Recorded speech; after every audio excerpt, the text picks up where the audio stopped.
आज पूर्व महंत जी की वर्षी मेला के ऊपर आज हाजिरी लगाने के लिए यहाँ पर आए थे और आज जहाँ महंत जी के दर्शन भी हुए और आज उनकी पावन मेला के ऊपर जो है वो हम बहुत बहुत पूर्व में हमारे बाबा शिवगिर जी महाराज रहे हैं, आज उनको स्मरण भी जो है वो किया गया। सर, विकास की बात करेंगे प्रदेश में जो मौजूदा हालात हैं, क्या संदेश देना चाहिए? पिछले 3.25 वर्षों के अंदर जिस तरह से सरकार चल रही है, हमें ये लगता है कि कोई विकास के काम जो है वो नहीं हुए, सारे के सारे ठप पड़े हैं।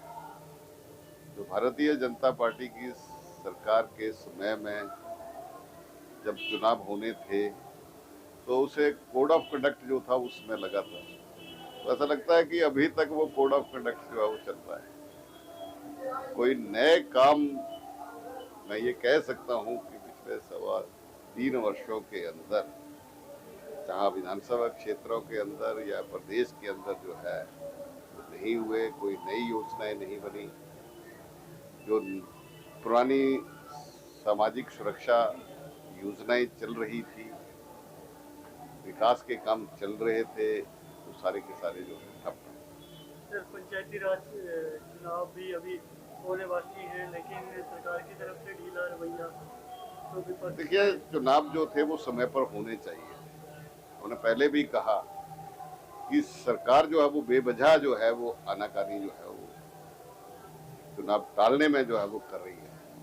और आज हमें इस बात की प्रसन्नता है कि जहां माननीय हाई कोर्ट ने, अब माननीय सुप्रीम कोर्ट ने फिर से सरकार को जहां फटकार भी लगाई और वहां फिर से आदेश दिए हैं कि मई महीने तक जो है वो चुनाव हो जाने चाहिए, वो स्वागत योग्य है। क्योंकि भारत वर्ष जो है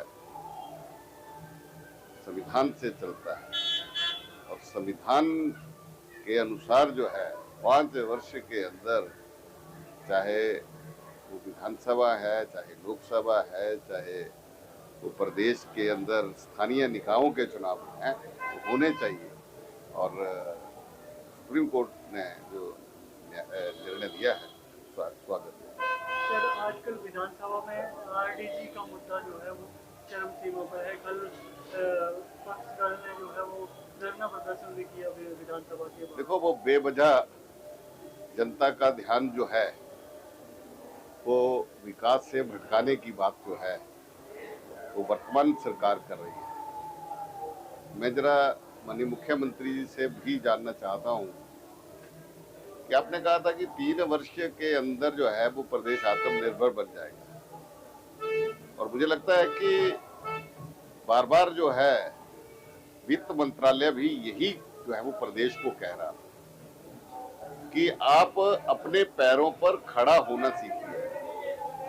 ये जो आरडीजी है ये निरंतर जो है वो बजट का हिस्सा नहीं रहेगी, और मुझे लगता है कि ये पता सरकार को पहले से ही था, क्योंकि धीरे धीरे धीरे इसको कम जो है वो करना जो था वो उन्होंने शुरू कर दिया।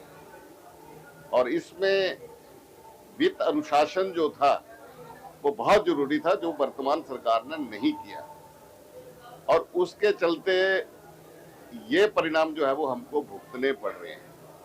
सरकार को आत्मनिर्भरता की तरफ प्रदेश को ले जाने की तरफ से कोई काम तो नहीं किया, ना ही कोई आगे इसकी कोई बड़ी योजना जो थी वो लगती थी। और इसके चलते मुझे लगता है कि सरकार जो है वो जनता का ध्यान भटकाने के लिए, क्योंकि 17 प्रदेशों में बंद हुई है, बाकी 16 जगह तो कोई विरोध नहीं है, तो हिमाचल में ही क्यों है?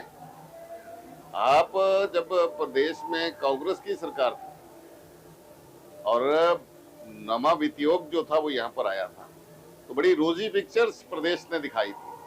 तो उसका परिणाम ये हुआ था कि जो 90-10 की जो ग्रांट थी, जो हिमाचल प्रदेश को जो माननीय मोदी जी ने फिर से शुरू की, वो पहले भी थी, लेकिन कांग्रेस की सरकार ने उसको बंद कर दिया था। लेकिन मोदी जी ने जहां 90-10 की ग्रांट जहां हिमाचल को कंटिन्यू रखी है कि 10% प्रदेश को खर्च करना है, 90% जो है वो केंद्र सरकार जो है वो उसमें देगा।